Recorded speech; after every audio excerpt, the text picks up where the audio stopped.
Did you know 1 in 2 cancer patients is significantly stressed? Chronic stress results in the activation of specific signaling pathways in the cancer cells and the tumor microenvironment, leading to tumor growth and progression. I can keep going. Positive factors such as social support, optimism, and predicated, oh, I can edit that. We'll fix that. The combination of extreme stress and low social support was related to a 9-fold increase in breast cancer incidence. That's from Dr. Stephen Cole of UCLA. The same can be said about positive influence and social support in helping with illness. And I've been talking about this and had guests on before, talking about the relationship between our stress levels, our allostatic load, and our illnesses. So today, I have Cort Davies on the show. He's done a TED Talk called the relationship between stress and cancer. Is that right, Cort? Yes, I'll get into the names changed a little bit, but yes, I'll get into that. So Cort has been diagnosed with a very rare form of cancer, and we'll talk about that in a minute. But it has really changed his life to where he is dedicated to helping you and me change the way we live so that we can be healthier, and that cancer patients who are already diagnosed have a better chance of survival and thriving. Cort, thanks for being on the show. Mark, thanks for having me. I really appreciate it. So yeah, let's talk about the origin story of you and how you came to be this guy today, being on podcasts and being interviewed on TED Talk stages, talking about cancer and stress. Sure, absolutely. So, wow, I think I go back to 2014, and I remember being in Yosemite, and I won't go into the real long story. I remember being in Yosemite. And I had just hiked Half Dome, and I woke up in the middle of the night, and I went outside to urinate, and I had blood in my urine, and that was the beginning of this saga. And I was misdiagnosed for about 3 years, believe it or not. And so from that point, it was at September 2014. I wasn't diagnosed until November of 2017. And so I thought I was going crazy. I was having a lot of body pains, and my life was everything was kind of falling apart around me. My body was falling apart. My mind. I thought I was going crazy, as I said. And eventually, took an ER doctor in a small hospital in Connecticut to diagnose me, and we did a 24-hour urine test. And as it turned out, I had 150 times the amount of adrenaline in my body that normal human beings do. And so adrenaline, as we all know it, is a stress hormone.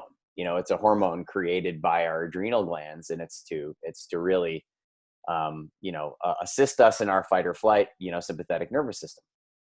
And so, I was diagnosed with what's called a malignant paraganglioma, and it's a neuroendocrine tumor. And the way I like to say it is, my body is essentially creating adrenal glands all over my body, because it feels like the adrenal glands that I was given isn't providing enough adrenaline. And so the tumors that I'm dealing with are essentially little adrenal glands, and they give off neuroendocrine neuroendocrine hormones, which is dopamine, norepinephrine, and epinephrine. And so how did I get here? So I started really looking into stress because I was diagnosed with this disease that is really revolved around the stress hormone. So the real danger of this cancer is not necessarily the metastasis as much as it is the actual adrenaline in my body. Give me heart attack, stroke. My blood pressure was 250 over 150 at one point, going into the hospital. And so, I just kind of looked into this, and I said, okay, is there a relationship between cancer and stress? And as it turns out, it's pretty overwhelmingly that there is. And I started getting into scientific research, and I do want to preface this. We're talking about cancer here, and you and I talked about this, Mark, but stress is related to all disease. And so this can be related to everyone. This is not just cancer. This just happens to be my particular case. And so I started researching and talking to researchers and PhDs and professors and doctors and former cancer patients and current cancer patients. And I just came to the conclusion that this is something that I was really, really interested in. And this TED Talk came to me, and the topic, the first name of the TED Talk was The Missing Link in Evolving Cancer Care. But unfortunately, TED didn't like that. It was poking the bear a little bit, if you will, because it was kind of insinuating, in their eyes, it was insinuating that Western medicine was going in the wrong direction. And that's not really what I was trying to get at. I was basically trying to get at the fact that we need a psychosocial aspect of treating cancer care. And so, that being said, my belief, based on research, is that, when you're sat down and the doctor, said it to me, I'll never forget this. It was November 30th, 2017. Doctor walks in the room. You just saw the look on his face. You saw his body language. He's like, "You have cancer. It's metastatic." I said, "How long?" He's like, "Maybe 3 years." And so, the prognosis was grim. The diagnosis was grim. My dad was there. You get a bomb dropped on your lap. And then it's like this. Then it's like, "Hey, I'll see you in 15 days for surgery." That's it, right? No one is asking, no one's sitting you down and saying, "Hey, you just got this dropped on your lap.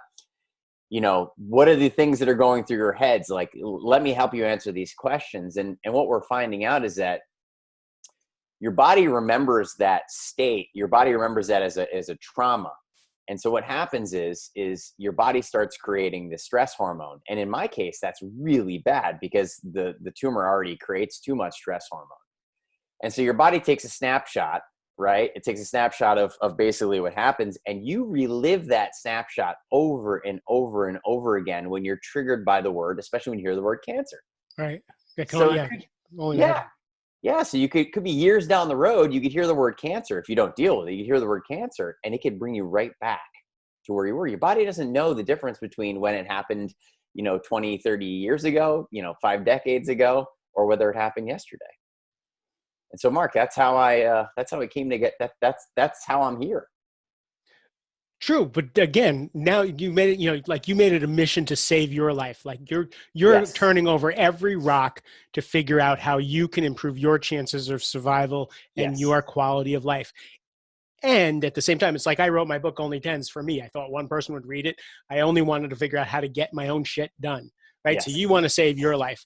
But in addition to saving your own life, you're out there on stages talking about this. You're on podcasts talking about that. You're doing, we'll talk about it later, but you're doing an online summit to talk about this. So, you're interviewing world-renowned physicians, right? So your research for yourself is having a ripple effect in the world, right? That's what I hope. So that's what's next. So what do you want people, if we cut this interview off in 1 minute, what do you want people to walk away with? What do you want them to know? The one thing, and they get off here and they just remember it and rings in their head.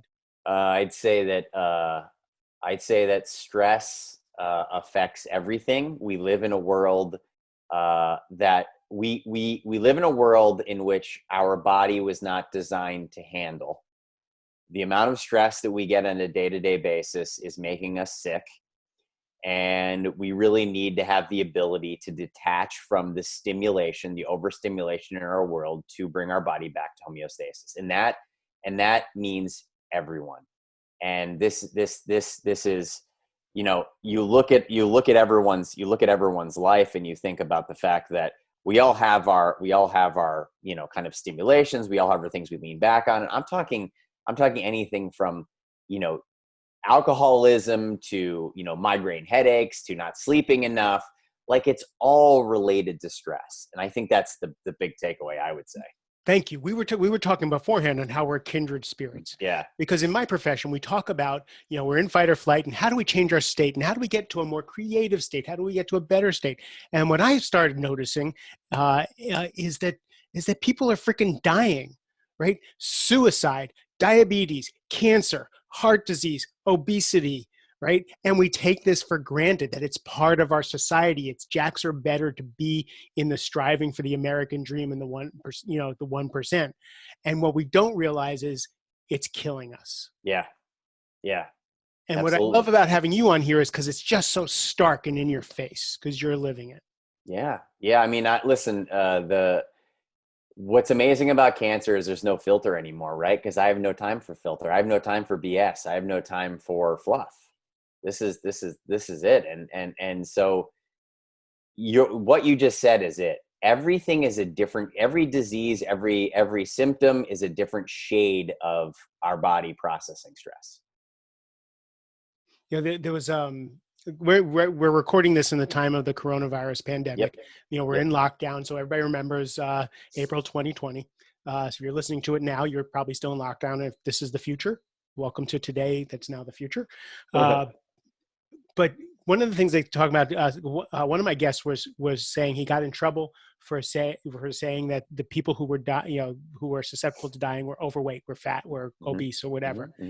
But we were talking about the fact that obesity is a comorbidity to almost everything. Absolutely. Right? It makes everything worse. Yes. Right. We're not saying that, you're wrong for, like being obese, like that. We all have our challenges. Right. But it is a health fact. This stress thing, this being in fight or flight all day, every day with nothing to run from, nothing to hide from, and nothing to fight. The word that I learned was the allostatic load, right? It's no joke. And if we don't have these frank conversations about the fact that we're addicted to Twitter and our Twitter arguments and the politics of vitriol and, the stress about being successful, and the Grant Cardone, I'm not saying Grant Cardone's bad, but, the very, very check, the hustle, the grind, we're killing ourselves. Yeah, absolutely. Absolutely. It's the hedonic treadmill, if you will. Have you heard of that term before? Never. That's a new one. Allostatic load was a new one. And now a hedonic treadmill. What is it? Hedonic treadmill is a great term. You're going to love this one. So the hedonic treadmill is very prevalent in our society. What it means is we're on this treadmill and we reach this level of happiness. And we go, okay, everything's going to be good. But what we do is we keep on lifting the level of happiness. So we never reach that level of happiness. And so we're constantly on this hedonic treadmill, right? And we're just grasping for this new level of happiness. And then, we see it in our society. We start gaining stuff, right? We start putting stuff near us. And all of a sudden we go, once we have that house, once we have that car, I'm going to be happy.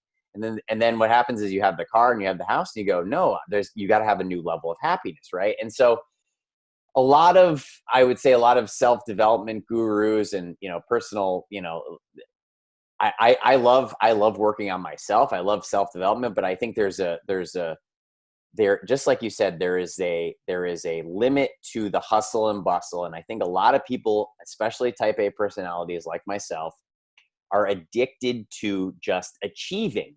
And if you're addicted to achieving, you're never really going to, reach the level of achievement that you think that's going to make you happy and fulfilled. And so it's really when you actually take a step back and eliminate everything from your life, it's really taking away, it's really elimination that's going to help you get to the point where you feel full and you feel fulfilled. And that's really something that we're taught in this society to consume and to need and to achieve. And that contributes to the hedonic treadmill, contributes to our stress load. Yeah, this compulsive success, this compulsive achievement, for me is just a sign of shoveling asphalt into a bottomless pothole. Yeah. Right. You got to address the pothole. The achievement is never, ever, ever going to fill the pothole. And I think that's what we're talking about. You said something at the beginning of your introduction, the word psychosocial something. Psychoneuroimmunology. That's it. But you also had social in there too. Tell me what are all these scientific terms? Psychosocial neuroimmunology, and then okay. So psychoneuroimmunology. That's a tough one. I love it, but it means something really practical to us. It's very practical, actually. It's how your psychology affects your your neurology. It affects your immune system, right? So it's basically, how do your thoughts and how do our thoughts affect our immune system, right? And that's a big deal. And so now there's science on this. And I was just telling you, right after this, I'm interviewing Dr. Stephen Cole, who you just quoted. He's a professor of psychoneuroimmunology. And essentially what he does is he studies the effects of stress on the human genome. So how stress affects our genetics. And so, a really good way to simplify this is the fact that now we're realizing that epigenetics is so prevalent in the way that we function. And what I mean by that is there's our genetics and then there's epigenetics. So there's something like 24,000 genes in the human genome, right? But there's 100+ thousand proteins that are created. And so in the beginning, when they were doing the Human Genome Project, they were thinking that there has to be the equal amount of genes to create the equal amount of proteins, meaning they were expecting there to be 100,000 plus genes to create the 100,000 plus proteins. But what they found out was there was 20,000 plus genes creating 100,000 plus proteins. And so what that means is that genes function and action in different ways to create different types of proteins. And a good way of looking at it is essentially taking a line of genes and turning light switches on and off. And so the different combinations of the genes on and off create different proteins. And so, again, taking this from the cancer perspective, what we're learning through research is that if you live in chronic isolation, if you live in chronic stress, this is very prevalent in breast cancer, by the way. And the reason we know so much about breast cancer is because it is by far the most common cancer. By far, it's leaps and bounds. And so what we're learning is that women that go through chronic isolation, chronic stress, are getting high levels of breast cancer. In fact, there's some crazy statistic that it was actually from my TED Talk, and let me see if I can remember it. But women that deal with chronic isolation and chronic stress have a 9-fold increase in having breast cancer. And so basically what it does is it has an epigenetic effect on our genes. And what it does is it turns off the health genes and turns on the cancer promoting genes. And so psychoneuroimmunology is really the study of again, how our psychology affects our neurology and affects our immune system. And I really believe that as medicine progresses, we're really going to need to address this. Because Mark, just like you said, we believe that diabetes and obesity and smoking cigarettes and drinking is the big thing. No one talks about alcohol. No one talks about the obscene amount of alcohol that we drink in our society. Well, we drink wine now. We collect wine. Exactly. We go to wineries. We drink craft beers. It has a whole different connotation. My dad, when I was a kid, and I told him, I was drinking. I was like 23, and I was like, "Oh, wine." And he goes, "You know what they call a wino, Mark?" And I was like, "What?" He goes, "A drunk." Exactly. I was like, "Holy shit!" My dad just, I'm not saying anything about. Listen. You choose your own vices, right? But what I'm saying is drinking every night of the week is not normal, and it is not healthy for the human body. What we're doing is we're suppressing stress with it. That's why we drink. That's why we smoke. That's why we do all these things. Fill in the pothole again. Just like you said, Mark, we got to realize that all of these things, none of them are normal. We're just being told that they're normal. They say if you fit into a sick society, I forgot the saying, but that again, and I don't want to bash. We're all just trying to figure out how to survive. I'll talk. Exactly. I'll talk all day long about how brave it is just to be a human and stand up and get out of bed every day. Yeah. So I have my vices. I have to watch an episode of Outlander every night during this pandemic, right? Like that's what I do. By 9 o'clock, I'm on the couch. I'm in my pajamas and I'm watching an Outlander. I get it, right? There's chocolate cake in the house. It's gonna be eaten. Oh, right? Chocolate cake. But we do have to have an honest conversation about what we're doing to ourselves, so we're at choice. If we're not conscious about it, we're not talking about it, we're never going to be at choice. So now you're talking science. It's brilliant. You're doing the research and all that. And what I hear from all your research if I boil it down to my 6th grade level, is stress bad, you know, coping mechanisms good, right? Uh, hard work, all that stuff, great, but like going on the soccer field and putting it all on the field, great. Taking it off the field with me, not healthy, Exactly. right? Up Yeah. and downtime is essential, right? And Yeah. balance and trying to figure out how to have this life is what you're saying. In other words, Yeah. if I want to lose weight, I don't have to do some crazy diet. I just have to think calories in, calories out. Green leafy vegetables, good. Chocolate cake, not so great, right? That's what you're saying. You know what, Mark? Actually, I'll actually take that a little step further and say to you that I actually don't believe that diet has as much of an effect on us as we think it does. And I'll tell you why.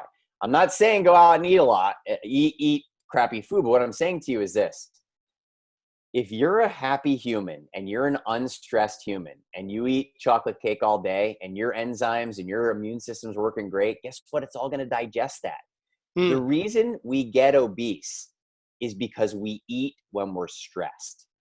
And when we eat when we're stressed, what happens is the digestive system stops working. By the way, that's why all these stomach issues are so prevalent. sure. It's because when you're in fight or flight, when you have this, what we're discussing, the high allostatic load, all of your internal functions go out to your appendages, right?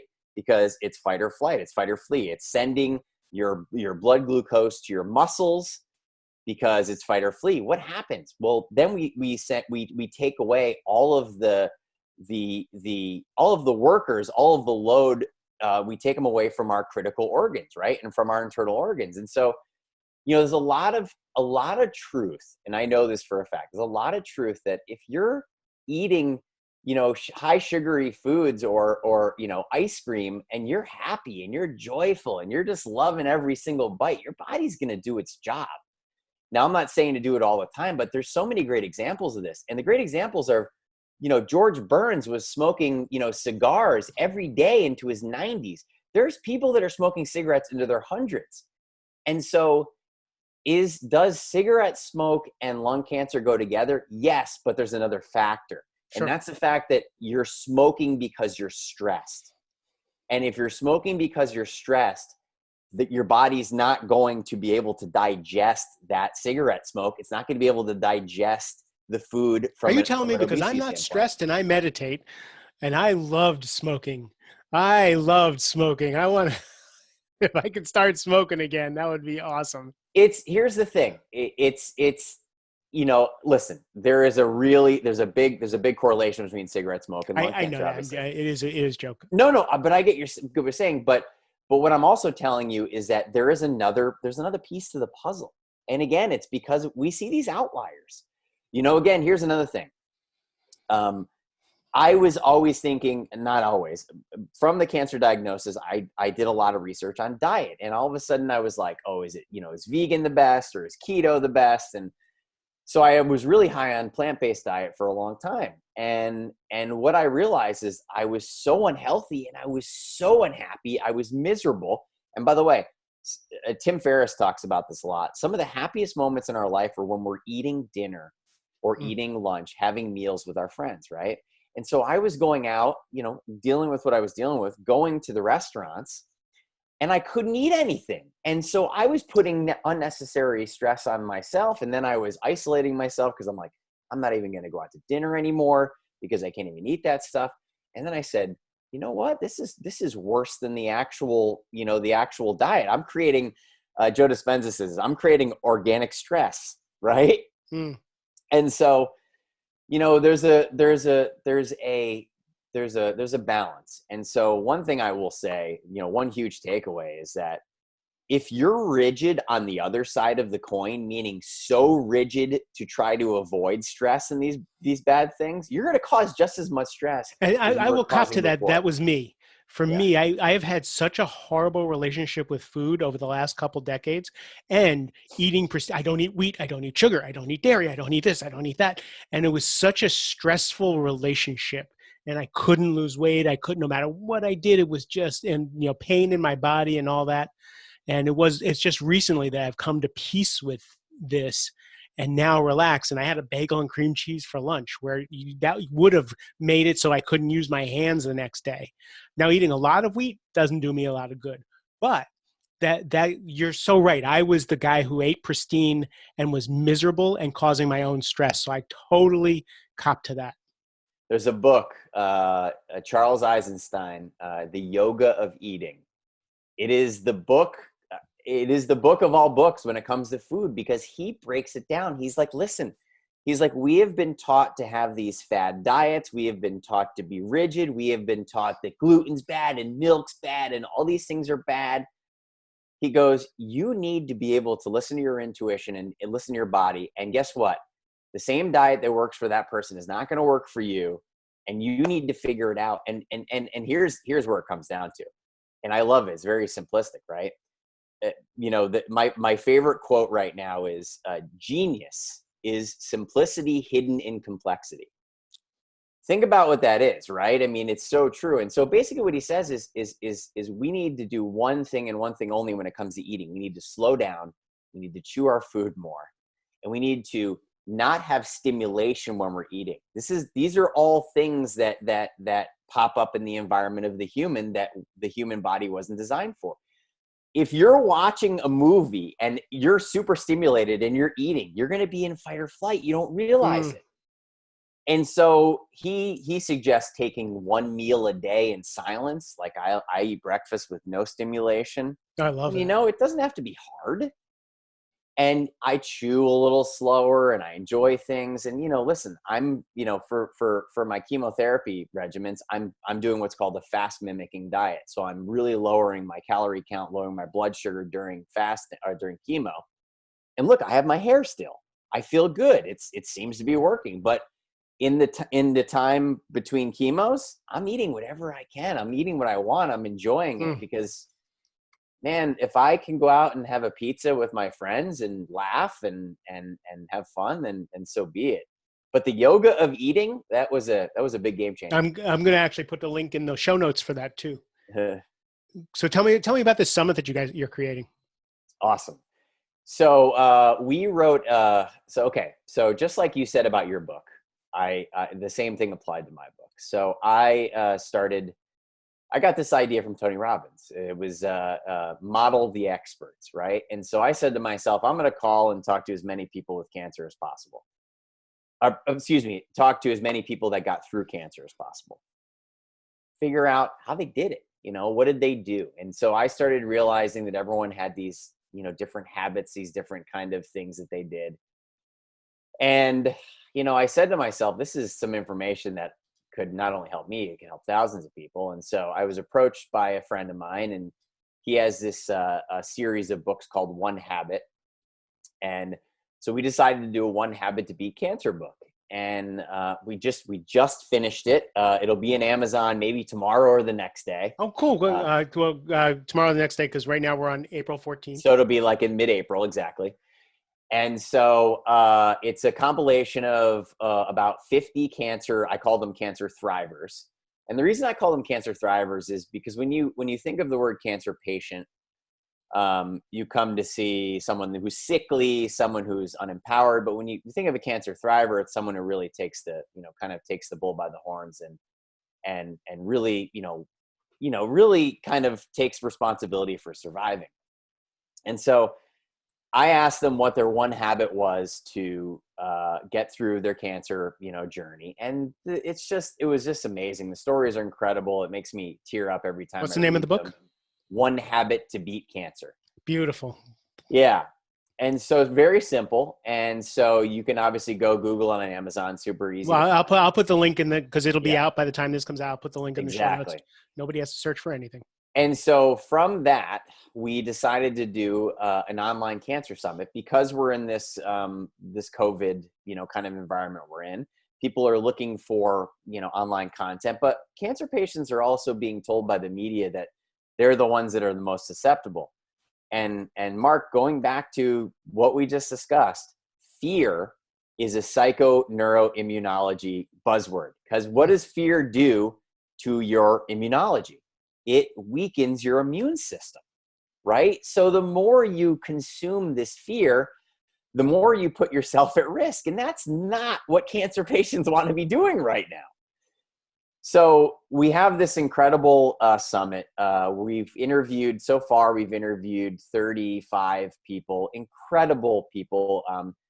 Bernie Siegel, who wrote Love, Medicine, and Miracles. I love that you dusted Bernie Siegel off. He's so brilliant. That guy is amazing. That book probably changed my life the most. It started me because he's the one that talked about psychosocial aspects of cancer first. And this was in the 80s. This was in the 80s. What's the name of his book again? Love, Medicine, and Miracles. Right.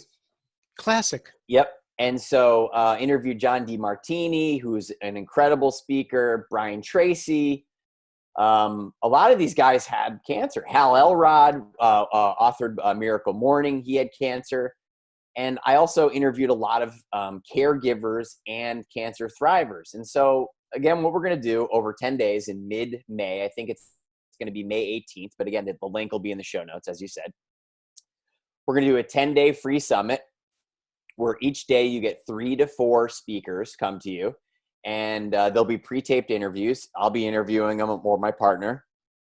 And it's going to really be to bring hope and really help. I mean, the main focus of One Habit to Beat Cancer is to really help cancer thrivers and caregivers deal with the overwhelm and the stress of having cancer. And so One Habit to Beat Cancer really is this, is I want people to find 1 or 2 or 3 habits that they can do on a daily basis. Again, it doesn't have to be crazy. It doesn't have to be hard. For me, meditation is mine. I meditate probably 2 to 3 hours a day, and I don't say that to overwhelm people. It took me a long time to get to that point. And also remember that I'm dealing with a very rare disease. My body's dealing with a very rare disease.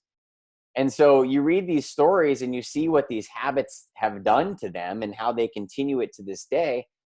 Listen, cancer is the wake-up call. It's the call for transformation and change. And Bernie Siegel says it best. There's 3 types of cancer patients. There's the one who subconsciously wants to die. And that's the person who gets cancer and says, that's it, I'm done. This is my easy way out. The second one is the one that will only do as much as the doctor tells them, as long as it doesn't inconvenience them. And then the third one, which is the minority, probably only about 15 to 20%, is the one that will do whatever it takes to live. And, Bernie says it best. He's like, the patient that's the thorn in the side of the doctor is the one that usually lives. Wow. Interesting. And so the summit launches in mid-May, and we're really excited about it. I can't wait. So this will be out a couple of weeks before that, so we'll get plenty of time to get people signed up. And I was telling people that I was going to be interviewing you, and they were like, "Oh, wow, that sounds like a rough interview." And I'm like, "No, this guy's so uplifting. There's so much hope, and there's so much healing in what you're bringing that I really appreciate what you're doing for people, because there's nothing rough about this." Well, I know it's rough because you and I talked about you have days that you feel good and you have days that you don't feel good, right? I don't feel great today, honestly. So yeah, I'll be honest with you. you would never know it. So thanks for being such a professional and just bringing it today. I thank you for taking the time. I want to keep track, see how I can support you, because I love what you're doing. And to everybody else, again, your time and attention, most precious thing in the world to me. I thank you for it. I love you, and have a great rest of the day. And by the way, eat whatever you want and don't be stressed about it.